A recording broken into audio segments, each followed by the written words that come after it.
Après des négociations intenses qui ont duré jusqu'à 3 heures du matin, les parties présentes à la COP ont finalement adopté par consensus un texte de 196 pages selon l'AFP sur les énergies fossiles ce mercredi matin. Contrairement à plusieurs pays qui exigeaient la sortie, le texte n'appelle pas directement à la sortie des énergies fossiles, mais appelle plutôt à transitionner hors des énergies fossiles dans les systèmes énergétiques d'une manière juste, ordonnée et équitable afin d'atteindre la neutralité carbone en 2050. Le texte appelle aussi à tripler les capacités d'énergie renouvelable et doubler le rythme d'amélioration de l'efficacité énergétique d'ici 2030, accélérer les technologies zéro carbone et bas carbone, dont le nucléaire, l'hydrogène bas carbone, le captage et stockage du carbone défendu par les pays producteurs de pétrole.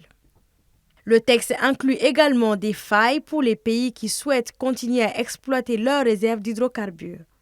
Cependant, l'Union européenne appelle à agir dès la décennie en cours. Le président émirati de la COP28, Sultan Al-Jaber, s'est félicité pour avoir sauvé une COP qu'il avait annoncée comme historique et capable de sauver l'accord de Paris sur le climat. Car selon lui, son objectif est de limiter l'élévation de la température mondiale à 1,5 degré Celsius. Il aura fallu près de 30 ans de COP pour arriver au début de la fin des énergies fossiles, a applaudi le commissaire européen du climat, Wop Hoekstra. Quant au Brésil, il a exhorté les pays riches à apporter les moyens nécessaires aux nations en développement pour qu'elles puissent elles aussi installer des centrales solaires, passer à l'électrique et assurer leur essor économique.